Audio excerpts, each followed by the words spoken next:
Kalau seperti yang dinilai Mhm. dan kemudian dituduh oleh Prof. Ikrar Nusa Mhm. Bakti itu, Kak Irma, Pak Jokowi ini jelas-jelas dianggap tidak loyal, bahkan levelnya sudah berkhianat karena tidak ikut kebijakan partai.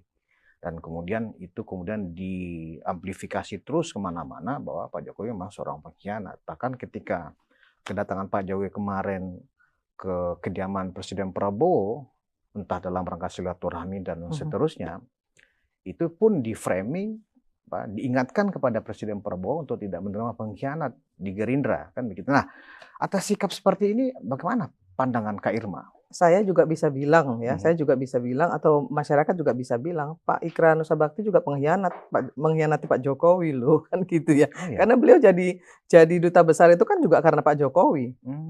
Iya iya Kalau iya. itu yang kemudian di apa namanya, disampaikan netizen ataupun publik kepada beliau, kan beliau juga nggak boleh marah, gitu Mmm. ya, bahwa beliau pernah jadi duta besar dan itu juga atas Yang mengangkat bantuan Pak adalah Jokowi pasti, Presiden Jokowi. ya toh? Jadi kemudian sekarang beliau jelek-jelekin Pak Jokowi di mana-mana kan semua juga publik juga tahu gitu ya. Mhm mhm. Dengan narasi-narasi yang selalu beliau sampaikan ke publik tuh saya juga dengar gitu ya di media ya, Mmm. di medsos gitu. Tapi saya juga bingung, makanya saya bilang, kan pernah di ILC juga beliau sampaikan ya, hal-hal yang menurut saya itu, Oh, sepertinya di banyak tempat itu terus ya kayaknya beliau nadanya. sangat memojokkan Pak Jokowi gitu.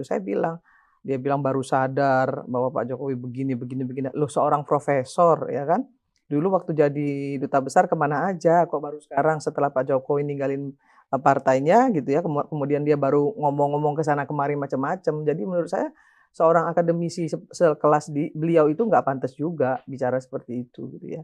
Tidak Mhm. memberikan diskursus yang positif kepada publik menurut saya, gitu. Berarti, Heeh. kalau kemudian diksi Mhm. pengkhianat atau Mhm mhm berkhianat mhm. ya, yang coba diglorifikasi oleh Prof. Ikrar, Pak Jokowi seorang pengkhianat, karena itu perlu Ketua Umum mewaspadai kalau misalnya Pak Jokowi bergabung ke partai mereka, entah itu ke Gerindra, ke partainya Kak Irma sendiri, ke Nasdem, ke Golkar, Demokrat, dan Mhm mhm seterusnya. Nah, mhm.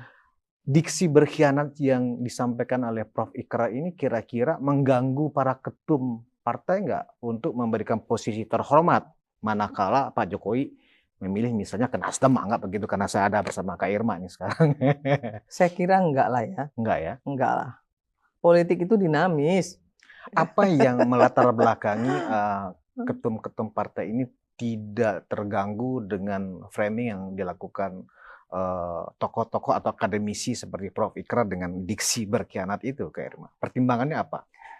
Ya, kita sama-sama tahu ya, yang ngomong ini siapa dulu gitu Oh, loh. Kan itu masalahnya, yang bicara siapa? siapa yang bicara itu dulu Siapa ya? yang bicara? Bukan Itu yang apa yang oh disampaikan ya? enggak, siapa dulu yang bicara? Mhm. Siapa yang menuduh? Siapa yang menyampaikan ini? Kan seperti itu. Yang kedua, seperti yang saya bilang tadi, politik ini dinamis. Untuk Mhm. membangun Indonesia ini nggak bisa dilakukan sendiri-sendiri. Nah, kalau Pak Jokowi misalnya, ya, mau bersama-sama partai lain untuk membangun bangsa ini ke depan lebih baik dengan apa yang dia punya hari ini ya, Mhm. masa beliau luar biasa loh. Oh, jangan Mhm. salah, masih banyak loh orang yang mencintai beliau gitu ya. Nah, walaupun ada banyak yang nggak suka, wajar-wajar aja. Di dunia ini mana ada sih ya semua yang suka. Mhm mhm. Kepada saya pun juga banyak juga yang nggak suka. Iya Kalau iya. orang yang nggak suka dengan Jokowi pasti nggak suka sama saya karena Mhm. dianggap saya adalah mantan jubirnya Pak Jokowi kan seperti itu. Tapi